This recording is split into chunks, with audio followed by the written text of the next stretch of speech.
बूढ़ी सास के साथ अन्याय। नमस्कार दोस्तों, सानिया वॉइस स्टोरी चैनल में आप सभी का स्वागत है। तो दोस्तों, आज की कहानी है अन्याय। अरे बहू, आज तो 9 तारीख हो गई और अभी तक पेंशन नहीं आई। माँ जी, आपके चिल्लाने से पेंशन नहीं आ जाएगा और आपको पेंशन के पैसों की क्या ज़रूरत है? पिछले महीने ही तो पूरे 1000 दिए थे, सारे पैसे खर्च हो गए क्या? पिताजी बोली, बहुरिया आजकल पूरे बदन में दर्द रहता है, तुम मालिश वाली को बुलवा ली, बहुत महंगे होते हैं और मालिश वाले को बुलवा कर लगवाए तो सारे पैसे खत्म हो गए, सिर्फ 100 रुपये बचे थे। नीलू बोली, 100 रुपये का क्या किया? आप तो बहुत चटोरी है, गोलगप्पे खाया होगा।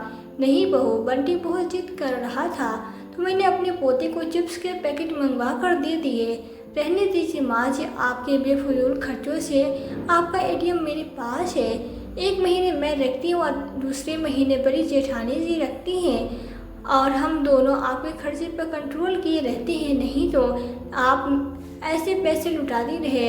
अभी छोड़िए इन बातों को, रात हो रही है, मैं सोने जा रही हूँ, आपको क्या है? आप तो जब चाहे तब सो के उठो, आपको कौन बोलने वाला? मुझे तो सुबह ही उठना होता है, सारे काम करने होते हैं। आपको तो बना बनाया थाली मिलेगा, आप चट कर जाएंगे। मुँह बिस्काते हुए नीलू ने बोला और एक थाली में रोटी देकर पिताजी के आगे रख दिया और रोटी पे दूध इतना कम था कि जैसे लग रहा था 1 चम्मच घी डाला हो। मोरी चुपड़ी रोटी तो उनके गले में फंस गया। थाली में सूखी रोटी को देखकर उनकी आंखों से आंसू झलक पड़े। अब भी थोड़ी देर पहले प्याज के पकौड़े और बैगन के भरते की खुशबू आ रही थी और बहू ने खाने में बैगन के भरते पकौड़े तो नहीं दिए। बचत के नाम पे उनके हिस्से का खाना ही बच जाता है। उनके आंसू टपकने लगे और उन्होंने अपने आंचल से आंसू पोंछकर थाली को प्रणाम किया और वह भूखे पेट ही सोने चली गई। सुबह हुई तो उनका पोता स्कूल जाने के लिए तैयार हो रहा था। उसी समय उनका बेटा रोहन आया और बोला, माँ यह क्या तुम्हारे खाने की थाली पड़ी है, तुमने खाना नहीं खाया? क्यों विधाजी सोचती है जरूर बहू ने शिकायत लगाया होगा। माँ सुनाई नहीं देता क्या? तुमने खाना क्यों नहीं खाया? वो बेटा, तुम तो जानते हो मुझे चटपटा खाना पसंद है और बहू ने सिर्फ सूखी रोटी दी थी, ऐसे में वो गले में से कैसे उतरता? माँ झूठ क्यों बोल रही हो? यह बोलो न, गोलगप्पे खाकर तुमने पेट भर लिया था और कह रही हो बहू ने सूखी रोटी दिया था। कम से कम बेचारी पर तो झूठा इल्जाम मत लगाओ। बंटी के हिस्से का दूध वो तुम्हें पिलाती है ताकि तुम स्वस्थ रहो, तुम्हारी हड्डियाँ मजबूत रहे, लेकिन तुम उस बेचारी पे ही इल्जाम लगा रही हो। माँ यह सब ठीक नहीं है और अपनी जीभ को थोड़ा सा कंट्रोल रखो। हर समय चटोरेपन के लिए तुम्हारी जीभ लपलपाते आते हैं।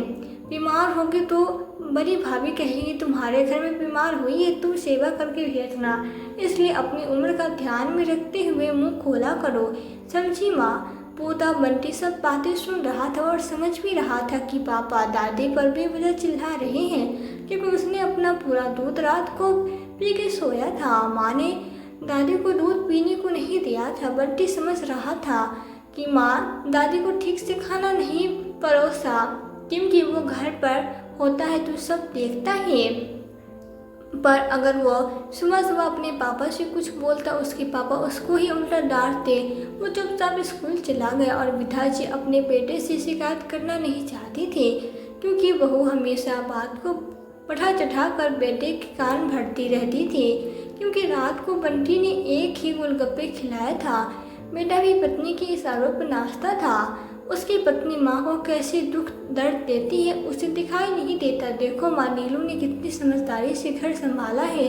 तुम्हें याद है पहले हर महीने के आखिरी सप्ताह में तुम्हारी पेंशन खत्म हो जाते थे और मेरी सैलरी भी बचता नहीं था, पर जब से नीलू ने घर संभाला है तब से तुम्हारी पेंशन के पैसे बचत होने लगे हैं। माँ, तुम्हारी इच्छा है ना कि तुम्हारे मरने के बाद तुम्हारे श्राद्ध कर्म अच्छे से हो। मैं गंगा स्नान कर हूँ और तुम्हारी स्टेटमेंट पे कम से कम 21 ब्राह्मणों को खाना खिलाऊं। तब जब बचत नहीं करूँगा तो तुम्हारी आखिरी इच्छा कैसे पूरा कर पाऊँगा? पूर्णिमा जी नम आंखों से अपने बेटे को देखती रह गई। बेटा सब सुनाकर अपने काम भी चला गया और बहू तो किचन से काम निपटा कर विधाजी के पास आई। बोली, माँ जी आज 4 तारीख हो गई।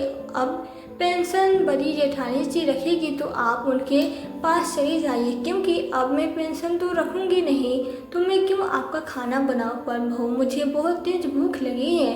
रात को भी मैंने खाना नहीं खाया था। नहीं माँ जी, मुझे अपनी सहेलियों के साथ घूमने जाना है, शॉपिंग करने जाना है, क्योंकि करवा चौथ आ रहा है।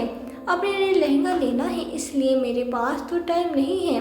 मैंने जेठानी जी को फ़ोन करके बोल दिया है, वो अपने नौकर को भेजती होगी। आप अपना सामान पैक कर लीजिए बहू, मैं तो अपना खाना खुद बनाकर खा सकती हूँ, तो मैं अपना खाना खुद बना लेती हूँ। माँ जी, मैंने किचन को साफ कर दिया है, अब गंदगी मत फैलाइए। डब्बे सारी इधर से उधर कर देती है, मुझे बहुत परेशानी होती है।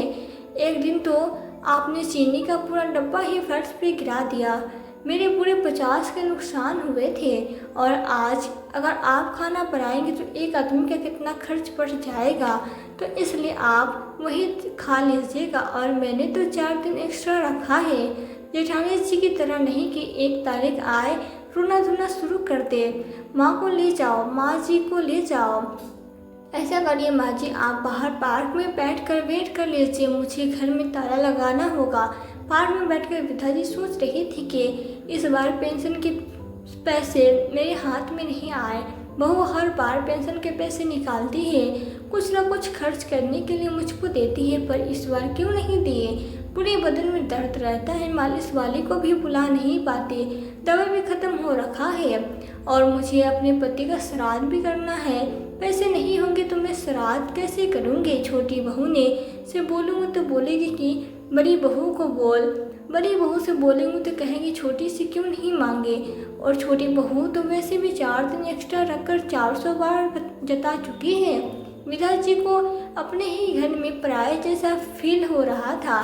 पार्क में बैठे बैठे उन्हें अपने पति रामचंद्र जी की याद आने लगी। उन्होंने मरने से पहले कहा था, जब उनकी आखिरी सांसें चल रही थी, तो उन्होंने विदा जी से कहा था, विदा मैंने दोनों की पेंशन अप्लाई करके रखा है, भगवान जाने हम में से कौन पहले जाएगा। अगर मैं गया तो यह एटीएम तुम्हारे काम आएगा, इसे संभाल कर रखना। तुम्हारे सुख दुख में तुम्हारे बच्चे काम नहीं आएंगे, यह पैसा ही काम आएगा।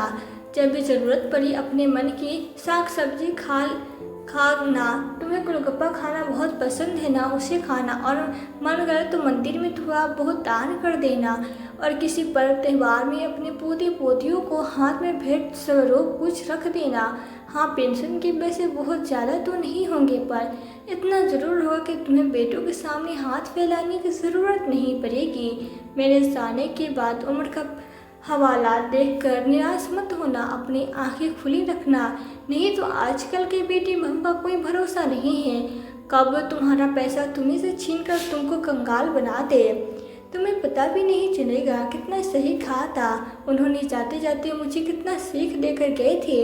फिर भी बहू बेटी ने अपने मन की ही की। पति के जाने के बाद विधा जी बहुत दिन तक उदास रही, और फिर उनकी कही गई सारी बातों को धीरे धीरे अपनी ज़िंदगी में अमल करना शुरू कर दिया।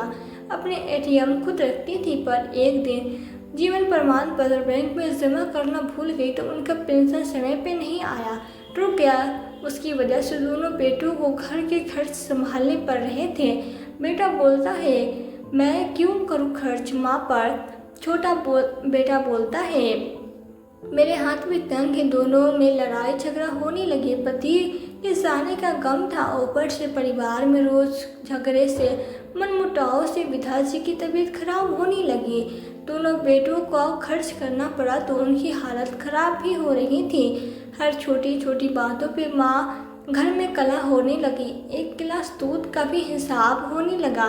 माँ ने 1 गिलास दूध आज ज़्यादा पिया है तो इनका खर्च हो गया है।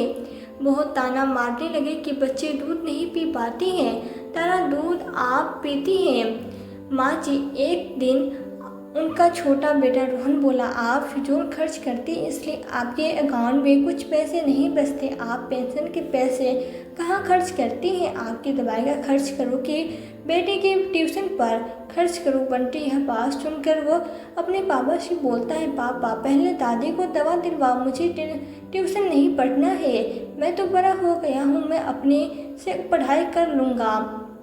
बहू तुरंत बंटी को डांटने लगी। बड़ा आया दादी की तरफदारी करने वाला, अरे ठीक से पढ़ा नहीं तो उसी क्लास में बार बार फेल होगा और पैसे भी बर्बाद होंगे।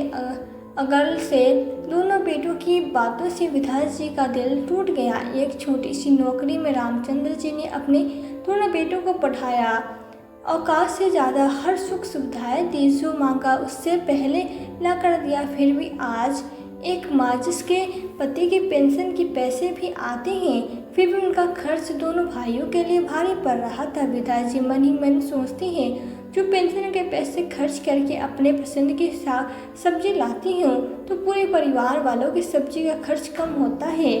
पोते पोतियों को कुछ प्यार से, मंडी को कुछ दिला देती हूँ तो दादी होने का सुख मिलता है। कभी कभी फुटपाथ पे खड़े गोलगप्पा का स्वाद चख लेती हूँ। तो यह फिजूल खर्च कैसे हो गए। अपनी दवाई, कपड़े और बिस्किट जरूरत के सामान मंगाती हूँ तो इन्हीं पर बोझ कम पड़ता है। तो फिजूल खर्च कैसे हो गए। इन्हीं सब बातों से उसका मन भर आया और उन्होंने एटीएम कार्ड उठाकर छोटी बहू को दे दिया। ले इसे रख, जब मैं बीमार पड़ी तो मेरा दवा करवाना, और अगर मैं बिना बीमार पड़े इस दुनिया से चल बसी तो बचत किए गए पैसों से मेरा अच्छे से श्राद्ध कर देना। जब यह खबर बड़ी बहू तक पहुंची तो वो भी गर्म तवे की तरह जल उठी। बड़ी बहू बोली, ठीक है माँ जी, अगर आप इस बार छोटी बहू को एटीएम देकर कार्ड दे रही हैं तो मैं कुछ नहीं बोलूँगी, लेकिन अगले महीने एटीएम कार्ड मुझे दे देना, क्योंकि अगले महीने आप मेरे घर आएंगे। दरअसल पिताजी के दोनों बेटे एक ही शहर में अलग अलग रहते थे। रामचंद्र जी के पास 2 मकान थे। एक मकान में बड़ा बेटा रहता था और दूसरे मकान में छोटा बेटा रहता था। रामचंद्र जी और उनकी पत्नी अपने छोटे बेटे के साथ ही रहते थे, लेकिन जब रामचंद्र चल बसे तो उनका बेटा बोला, आपका एक घर और भी है, आप वहाँ भी 1 महीने रहा करिए। यही सब सोच रही थी कि पार्क में खेल रहे एक बच्चे की आवाज़ थी। वो अपने ख्वाबों से बाहर आए। उन्होंने देखा समय काफ़ी बीत चुका था और भूख के मारे उनकी जान निकली जा रही थी। पर बड़ी बहू के घर से नौकर उन्हें लेने नहीं आया था। वो इंतजार करते करते काफ़ी थक चुकी थी, तो वह खुद रिक्शा करके बड़ी बहू के घर पहुंची कि पेंशन अब बड़ी बहू रख रही थी। तो छोटी बहू बोली, अब उनके घर में जाकर रहना। विधायक जी बड़ी बहू के घर पहुंची तो देखा बड़ी बहू भी शॉपिंग पे जा रही थी। बेटा अपनी पत्नी सपना से कह रहा था, सपना सुनो, 1 हफ्ते में हमारी शादी की सालगिरह है और मैं इस बार पार्टी देने का सोच रहा हूँ। चलो रेडी हो जाओ, मैं तुम्हें सबसे पहले किसी शोरूम में एक महंगी साड़ी दिलवा देता हूँ और तुम्हें कुछ ज्वेलरी और जो भी चाहिए सब ले लो। पार्टी बहुत शानदार होनी चाहिए, क्योंकि इस बार हमारे 15वीं सालगिरह की है और तुम अपने सब खास रिश्तेदारों को, सहेलियों को, सबको बुला लेना, देखना कोई रह न जाए। हाँ जी, मैं तो अपनी किटी की सारी सहेलियों को बोल रखा है कि मेरी 15वीं शादी की सालगिरह है, सबको आना है और सब बड़े बेसब्री से इंतज़ार कर रही हैं। सुनो, मुझे एक आईफोन भी लेना है, क्योंकि मेरी सारी सहेलियों के पास आईफोन है और एक डायमंड की अंगूठी।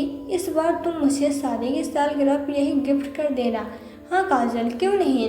बड़े प्यार से राकेश अपनी पत्नी सपना से बोल रहा था। सपना और राकेश एक गाड़ी में बैठकर दोनों अपने सालगिरह की शॉपिंग करने के लिए निकल जाते हैं। तभी उसकी नज़र विधाजीवे पर जाती है और कहती है, बेटा कहीं जा रहा है। माँ जाते समय टोका नहीं किया जाता, सब कामों के लिए जा रहे थे।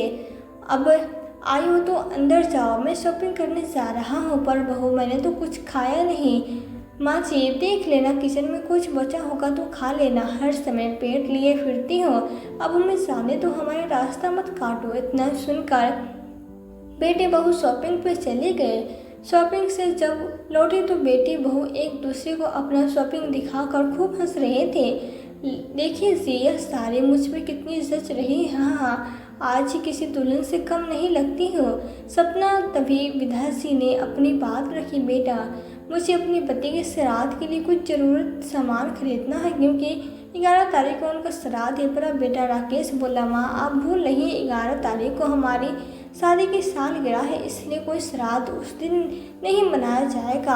आपका दिमाग तो ठिकाने पे है ना। विधा जी चुप रहती है और कहती है, बेटा मुझे कुछ पैसे दे दे, मैं थोड़ा बहुत पूजा ही कर लूँगी उनकी आत्मा की शांति के लिए।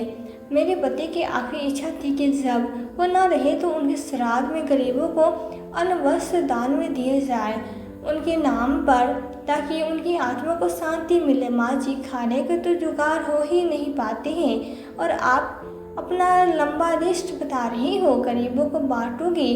क्या हम बिक जाए जो पैसे लुटाती फिरती हो?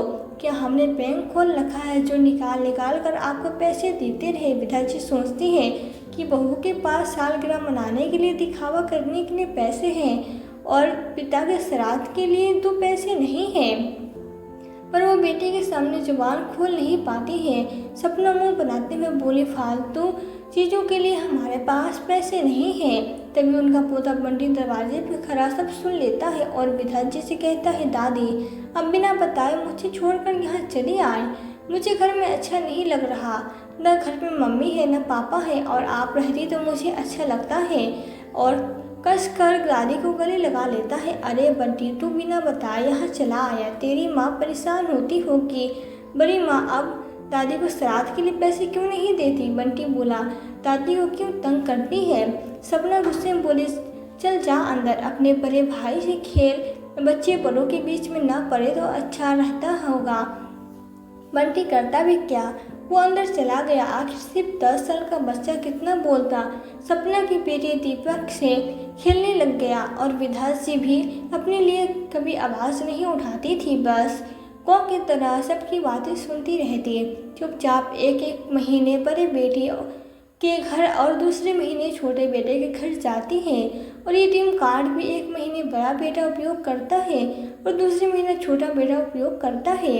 मरने से पहले रामचंद्र जी इतना तो करके गए थे कि उन्हें कभी कोई तकलीफ न हो, लेकिन बेचारी बूढ़ी माँ अकेले क्या कर सकती थी? सही कहते हैं लोग, इंसान सबसे जीत जाता है पर अपनी औलाद से ही हार जाता है।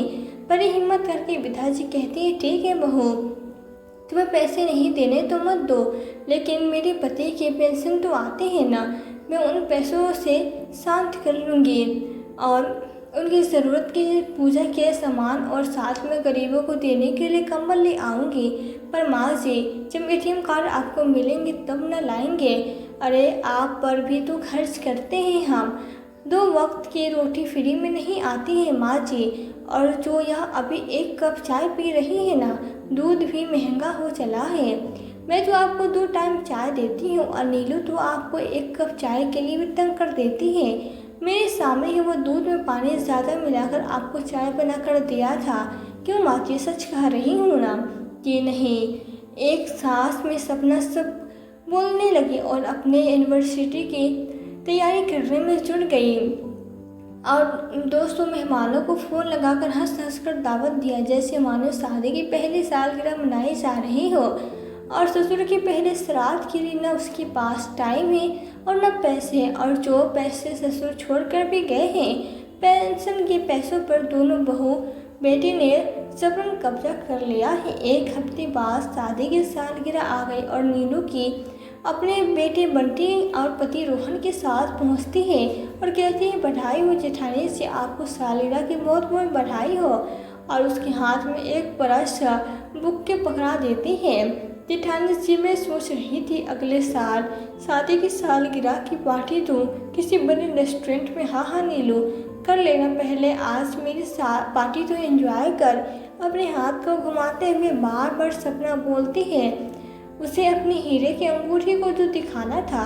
अरे वाह जेठानी जी, आपने हीरे की अंगूठी पहनी है? हाँ नीलू, यह तो इन्होंने बड़े प्यार से सालगिरह का गिफ्ट दिया है मुझे, बहुत सुंदर है जेठानी जी। फिर उसके बाद अपने आईफोन को भी शो ऑफ करती है। दोनों देवरानी जेठानी अपने पैसों की दंगे हाँकना शुरू कर देती हैं। कुछ ही समय में सपना के सभी रिश्तेदार, उसके मायके से उसकी मम्मी पापा सब आ जाते हैं और पार्टी शुरू होती है। सपना की मम्मी पापा बोलते हैं, बिटिया समधन जी कहाँ है? वो तो दिखाई नहीं दे रही है, तूने तो कहा था समधन जी तुम्हारे घर में है। हाँ माँ, यही कहीं होगी। मैं सुबह से पार्टी के अरेंजमेंट में लगी थी। आप दोनों एंजॉय करिए। सासू माँ पार्टी टाइप की नहीं है, वो बस अकेले रहना पसंद करती है, इसलिए कमरे में बैठी रहती है। Show boring. रामू, जरा इधर आओ और सब मेहमानों को कोल्ड ड्रिंक सर्व करो। मम्मी पापा, आप कौन सा फ्लेवर लेंगे? देखो, मैंने कई तरह के कोल्ड ड्रिंक का अरेंजमेंट किया है। बेटा, हम तो नींबू पानी ही लेंगे। हाँ हाँ, वो भी है। और आप क्या खाएंगे?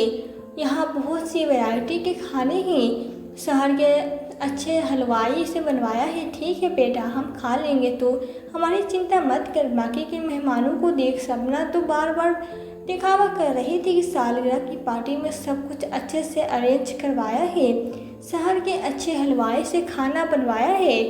ड्रिंक पीते पीते सपना की सहेली उसे डांस फ्लोर पे बुलाती है और कहती है, क्यों न कपल डांस किया जाए? हाँ हाँ, क्यों नहीं। यहाँ तो म्यूजिक सिस्टम की भी अच्छी व्यवस्था है।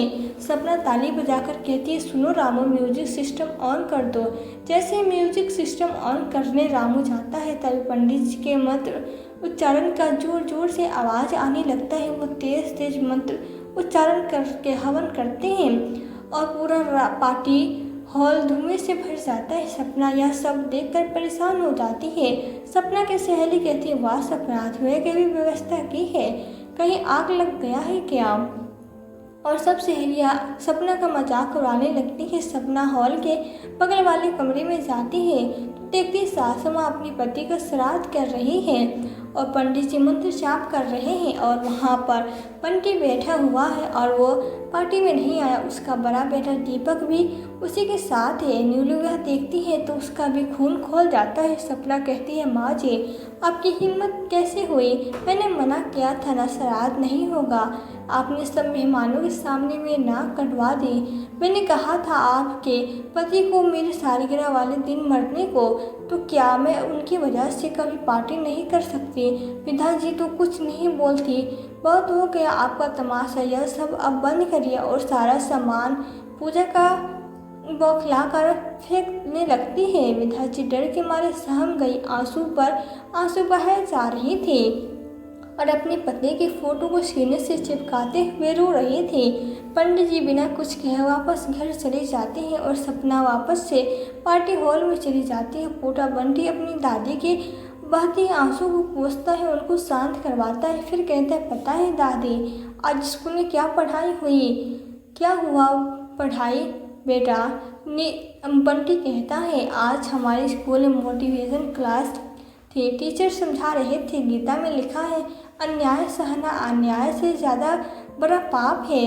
इसका मतलब क्या हुआ दादी? मुझे तो ठीक से समझ में नहीं आया, छोटी बुद्धि है मेरी, तुम ही बता दो। विधा जी कहती है, बेटा, अगर कोई तुम्हारे संग गलत करे तो तुम उनको तुरंत रोको, नहीं तो वो तुम्हारे साथ अन्याय करता रहेगा, तुम्हारे सर पे चढ़कर बोलेगा, तुम पर हावी हो जाएगा और एक दिन ऐसा आएगा तुम दबते चले जाओगे, उसके गुलाम बन जाओगे।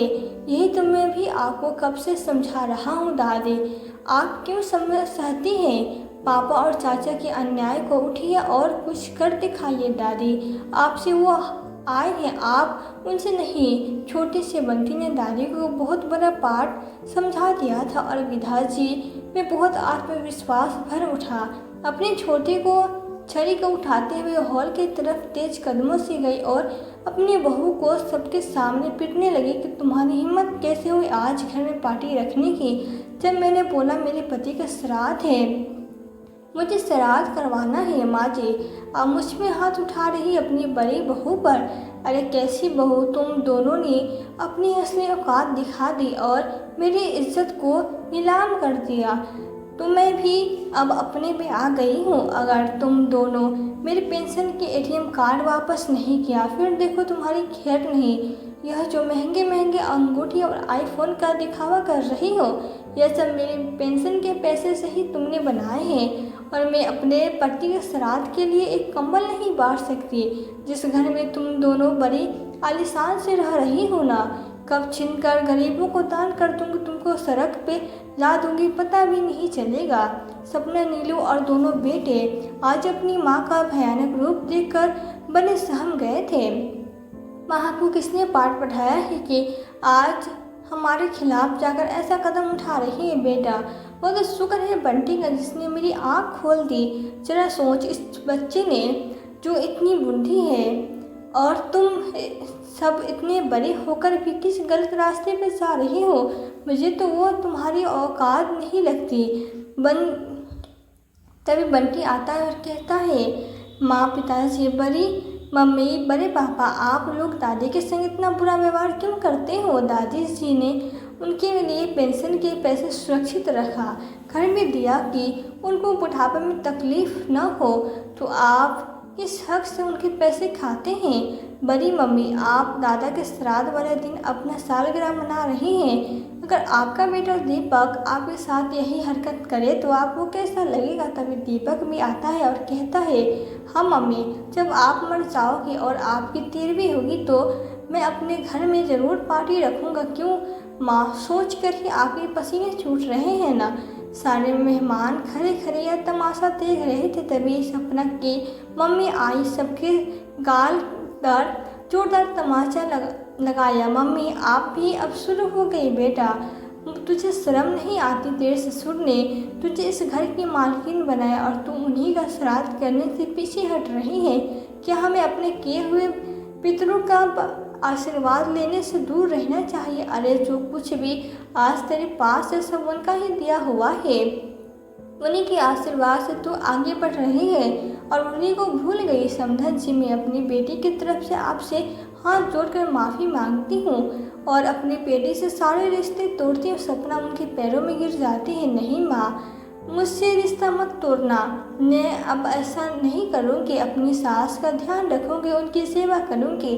तभी विधाता जी ने अपनी बहू के मोबाइल को छीना और पंडित जी को फ़ोन लगाकर कहा, पंडित जी वापस आइए, मेरे पति का आज श्राद्ध होगा, यहाँ पर कोई सालगिरह नहीं मनाई जाएगी।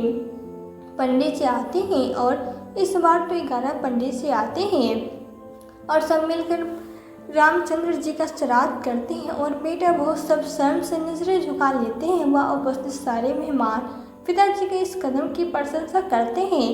पिताजी अपने बूढ़े बंटी के सर पे हाथ फेरती है और कहती है, बेटा तू 10 साल का है पर तूने आज मेरी आँख खोल दी। अभी तक तो मैं चुप थी पर अब मैं चुप नहीं रहूँगी। बहू, जाओ पंडित जी के लिए खाना बनाओ। दोनों बहू किचन में जाती और पंडित जी के लिए खाना बनाती है, क्योंकि अब वो जान गई थी कि उसकी सासू माँ भीगी बिल्ली नहीं बल्कि एक शेरनी बन गई हैं, जो कि दोनों जानती है और मुश्किल समय में पुकार करना भी उन्हें आ गया था। दोस्तों, अन्याय एक हद तक सहा जाए तो ठीक लगता है, लेकिन जब यह अन्याय आप पे ज़्यादा हावी होने लगे तो आपको एक कदम आगे बढ़ना ही पड़ेगा। तभी बहू बेटी आपके कदमों में रहेंगे, नहीं तो ऐसे बुढ़ापे में आपको नचा देंगे। तो दोस्तों, यह थी हमारी आज की कहानी। आज की कहानी आपको कैसी लगी हमें कमेंट बॉक्स में कमेंट करके ज़रूर बताएं। यदि वीडियो आपको अच्छी लगी हो तो वीडियो को लाइक और शेयर करके चैनल पे यदि नए हो तो सब्सक्राइब जरूर कर दें। साथ ही बेल आइकन को प्रेस कर दें ताकि आने वाली वीडियोस की नोटिफिकेशन आपको मिलती रहे।